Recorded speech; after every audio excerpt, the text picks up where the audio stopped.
لە چەمچەماڵ بۆنی قوڕ تێکەڵ بە بۆنی هیلاکی و بێ ئومێدی بووە.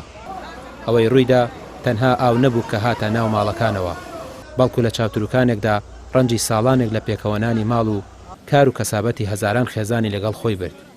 48 کاتژمێر دوای ئەم ڕووداوە خەڵک بە تووڕەییەوە لە ئیدارەی ناوچەکە و حکومەت دەپرسێت کوا قەرەبوو، کوا بەدەمەوە هاتنتان.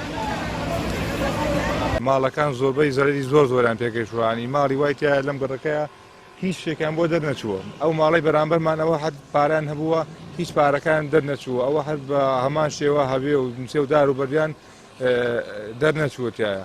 وەکو ئەو ماڵە وەکو پێویست هیچ کەسێک بەدەن ئەم منتیقەیەوە ئەم گەڕەکە بە تایبەتی نهاتووە، نە لە تیمەکانی حکومەت نە لە تیمەکانی حیزبیشە.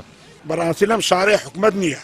ئەگەر حکومەت بێنەوە 3 ڕۆژە ئەم گەڕەکە لەو سەر بۆ سەر ئەو ڤیدۆکەشم لایە فول ئەم ماڵانە فول بۆ 1 نەفەر حکومەت ناتەوە هێرە، نەقایم قام نە شارەوانی هیچ دەستگایەکی پەیوەندی حکومەت بەم گەڕەکە نهاتە. ئەم گەڕەکە کامل 2 مەتراوی تێچووە هەموو ماڵەکان 1 نەفەر حتاوی سا نهاتە. ئەوە گلەیمانەیە و نەگلەیمانەیە لە بەرپرسانی ئەم شارە حتا خوا بڵێ بەس. زەرمەندبووانی لافاوەکە بە تووڕەییەوە ڕایدەگەێنن کە ماڵەکانیان وێران بووە و تا ئێستا هیچ هەنگاوێکی جدی نەبیندراوە بۆ چارەسەرکردنی زیانەکان. داواکاری سەرەکی ئەوان جێبەجێکردنی پلانێکی بە پەلەی قەرەبووکردنەوەیە پێش ئەوەی بارودۆخی ژیانیان خراپتر بێت.